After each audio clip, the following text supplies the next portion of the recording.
I'm Eleanor Harper, 65, a widow who still sets an extra place at the table out of habit. And on Christmas Eve, my daughter-in-law handed me a card and told me to read it out loud. The tree blinked politely. The candles on the mantel guttered like they were embarrassed for me. Vanessa stood by the sofa with her arms folded, chin lifted the way people do right before they push.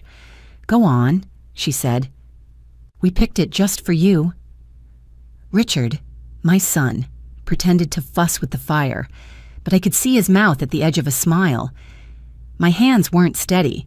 Parkinson's makes sure of that, so the envelope trembled as if it wanted to run. I slid it open and slid out a cheap glitter card. Red roses. A rhyme inside. Roses are red, violets are blue. We need less shaking, and far less of you. For a second, I didn't hear the rest of the room. The words rang like ice water in my ears. The laugh started small, Vanessa's, then grew into a chorus as if cruelty were a carol. I looked at Richard. He looked away. I set the card on the mantel, next to the stocking with my name stitched in crooked red thread from when he was 8. My fingers had done that stitching. Those fingers had packed his lunches, held thermometers to his forehead, signed loan checks with names that no longer matter. Those fingers were not a joke. "I'm not reading that," I said, but I already had. The sound of my own voice felt like a room I didn't want to live in anymore. "Don't be so serious," Vanessa said. "It's funny." "It isn't," I said, and I saw her blink, just once. The room smelled of pine and butter cookies. Someone's timer beeped in the kitchen. I felt my jaw calm, the way a lake calms after a stone disappears. I smiled in a way that looked like surrender but tasted like steel. "I'm tired," I said. "I'll turn in." In my bedroom, I sat on the edge of the bed and watched my hands. The tremor was a metronome. I counted 3 slow breaths. The card downstairs glinted in the firelight, waiting for me to carry it like a shame. I decided, instead, to carry myself. In the morning, before the coffee finished percolating, I would be gone. Not a flounce, not a threat, just a choice. I would leave the card with the stockings and take back the life it mocked. At last. I woke before dawn to the sound of the heater kicking on and the house sighing like an old dog. In the mirror, the tremor in my right hand had softened to a shy ripple. I braided my hair the way I learned to when money was tight and coffee was strong, and I packed a small bag, 2 cardigans, a dress that didn't ask permission, comfortable shoes, the photo of Richard at 8 with the tooth gap, and my husband's watch that never kept time but always kept courage. The kettle clicked off. I wrote a note that said only, "I'll be in touch when I'm ready," which is the sort of sentence that sounds like nothing and contains everything. I tucked my insurance card, passport, and prescription list into the inside pocket of my coat. The house ticked and settled, footsteps upstairs, a door, the murmur of a shower. I poured coffee into a travel mug and took a sip that was mostly determination. Vanessa's card lay on the mantel like a dare. I slid it into a drawer with the owner's manual for an appliance we no longer owned. Outside. The driveway was a crust of snow. The old sedan started on the first try, the way tired things sometimes surprise you when you finally ask them for help. On the way to the bank, the sun broke pink over the strip mall rooftops. The teller recognized me. I asked for certified copies, for temporary holds, for a transfer to an account I had opened years ago for emergencies of the kind you can't name. She didn't ask for a name for this one. At the pharmacy, I picked up refills and a folding weekly pill case shaped like a row of small doors. I liked the idea. A door for each day, a hand to open it. I parked by the ocean and watched the gray water move like something thinking. I do not hate my son, I told the moving water. I will not let him practice contempt on my skin. I called Thomas Briggs, the lawyer who had handled my husband's estate, and asked for 30 minutes. He gave me 60. At his office, I signed papers that were not angry, only clear. When Thomas asked where I was going, I said, "Somewhere warm enough to make room for me." On my way out, my phone began to ring with Richard's name. I let it ring and kept walking until the cold air tasted new. The day had changed. Thomas did not waste words. He read my note about the card, about the years of payments, about the way contempt can wear a family face and still be contempt. He leaned back and steepled his hands in a way that made me think of bridges.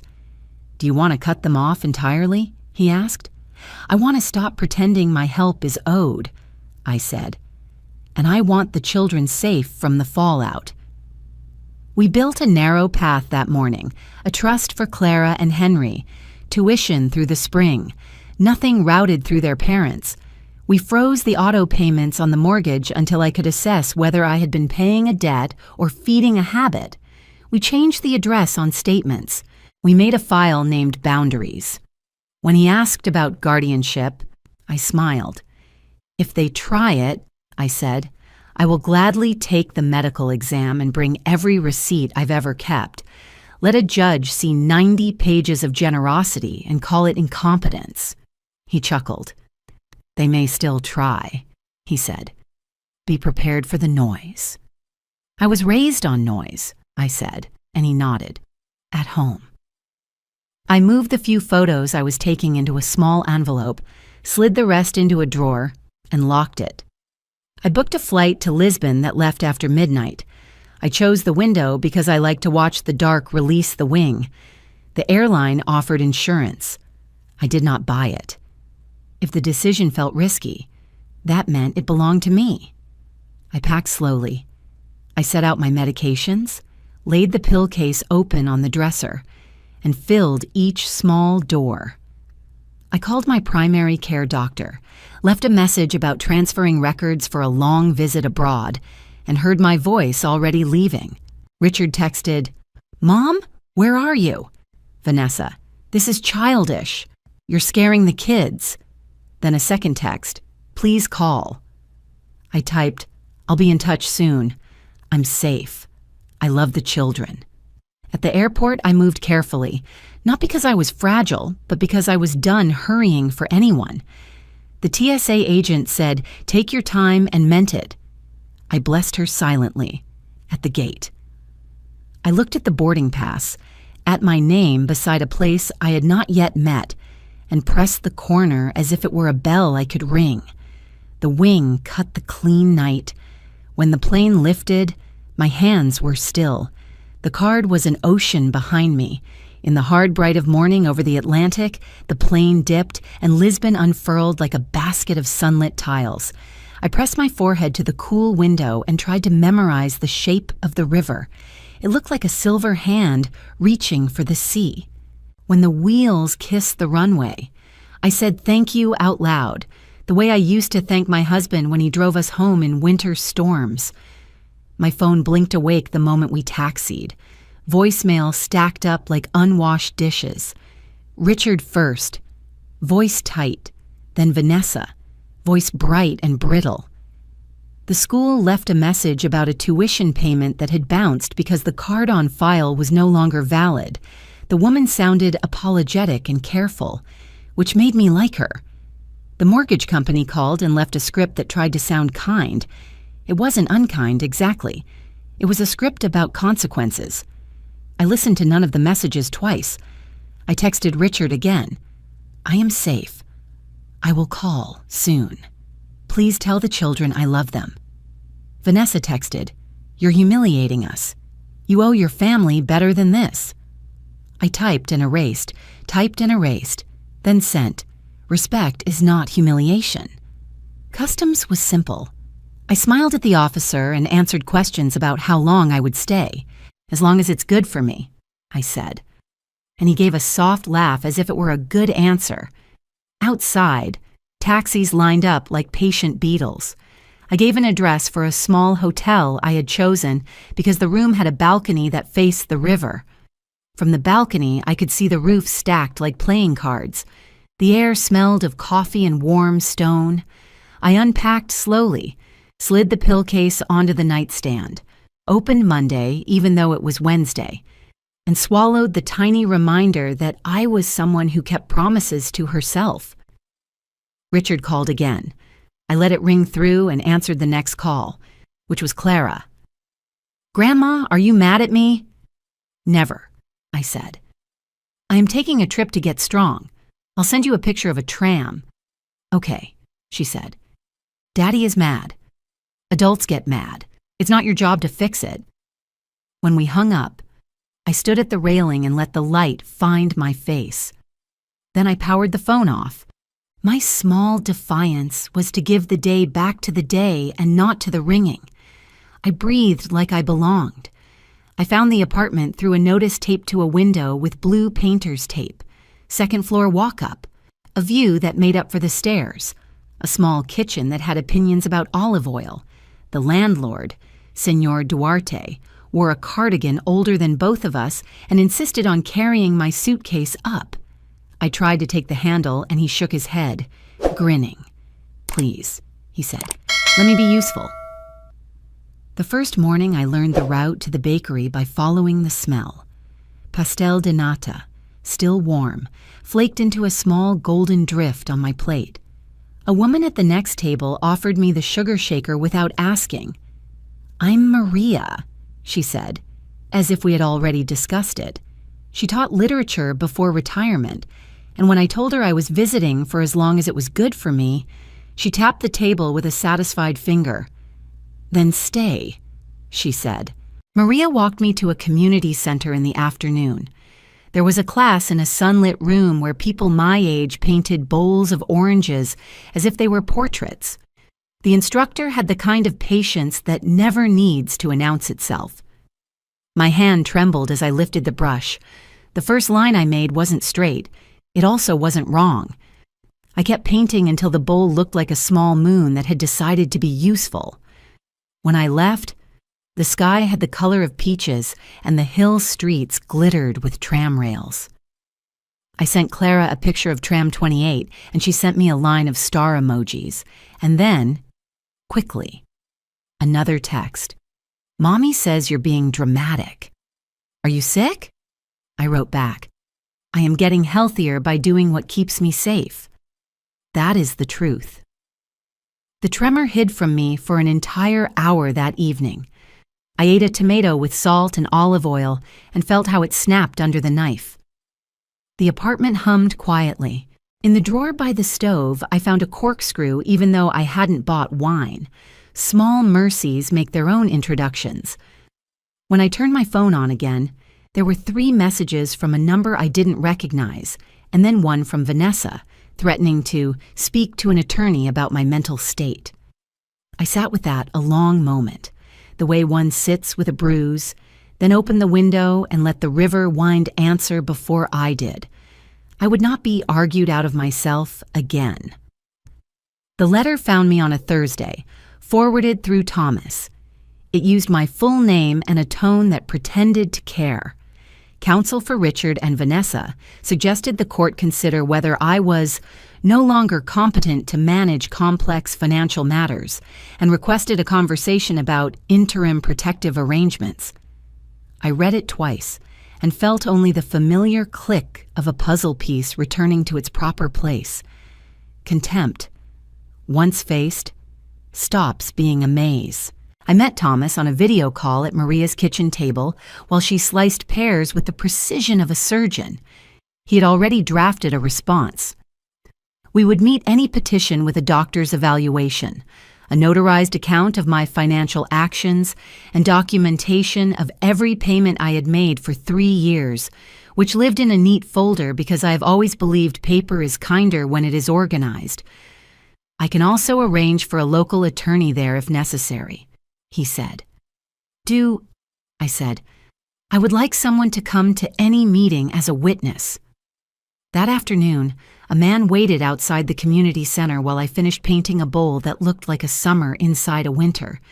He was tall in the way that makes people stand a half step back before they remember they don't need to. He introduced himself as Grant Miller, a private investigator hired by my family to make contact. He was polite and looked tired around the eyes.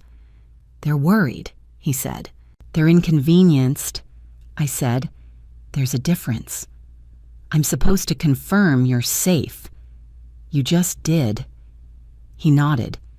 "They want to talk, maybe on speaker, with me there." I considered the color I was using, a kind of stubborn orange.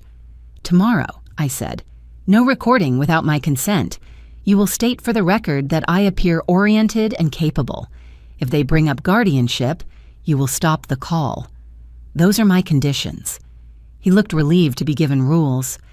"I can do that," he said. I stopped by the bakery and bought 2 extra custards, one for Maria, one for the stiffness that had begun to coil along my left calf. Back at the apartment, I opened the folder I had carried across an ocean and laid the receipts like small passports of kindness on the table. There was a line for the down payment on their house, for tuition, for insurance, for groceries flashed onto my card at midnight. Money tells a story. I let mine speak.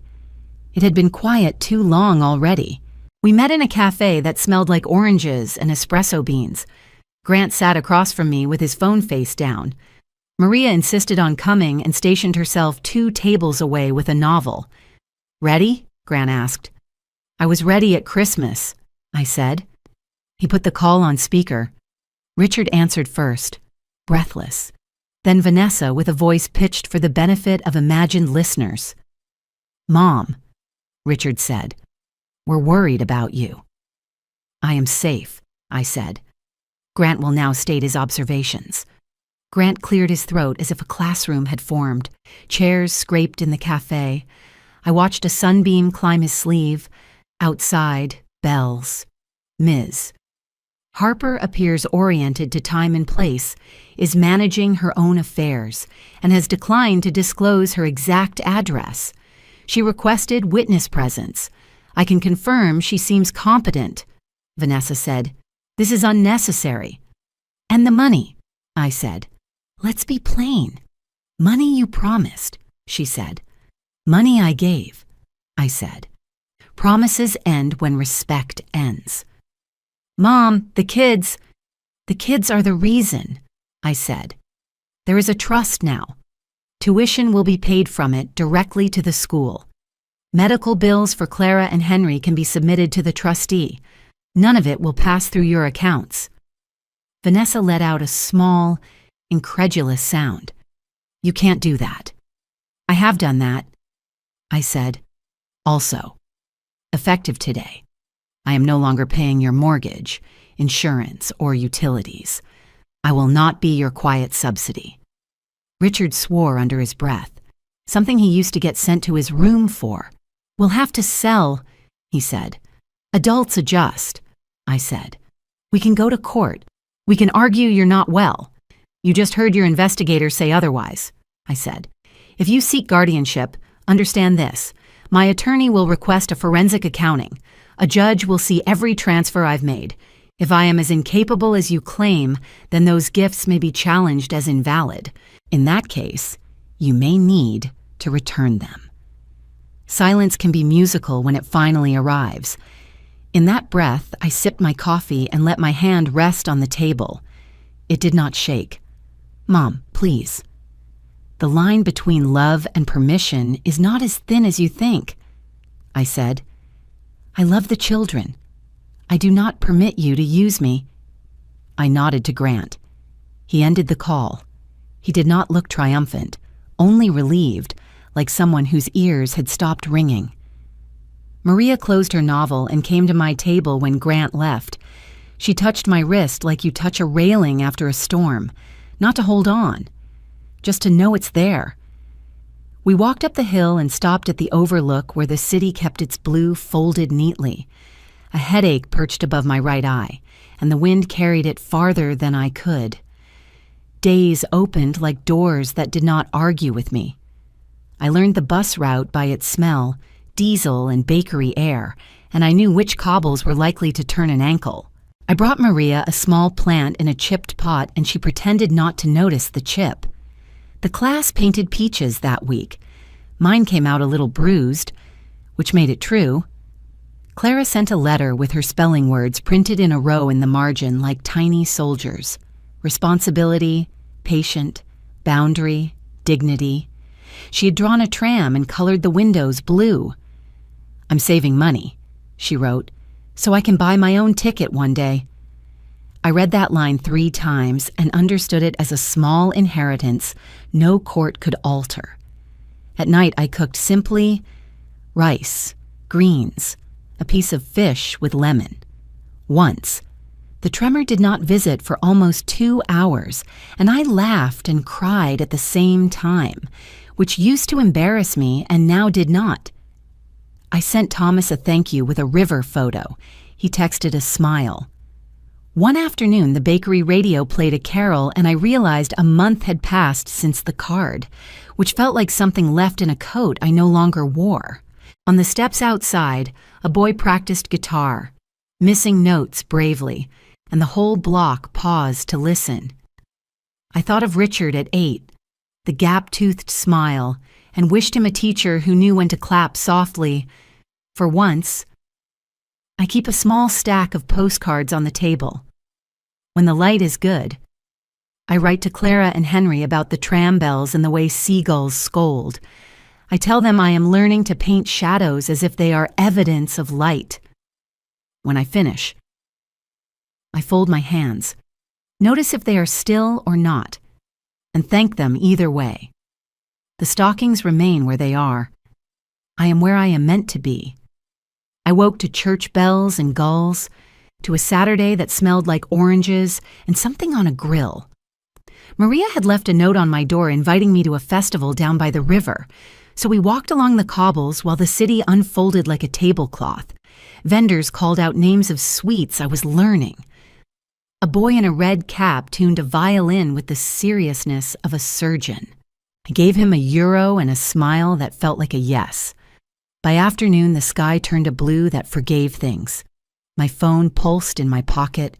Richard, I let it go once, then answered the second time and said his name like I was setting down a glass.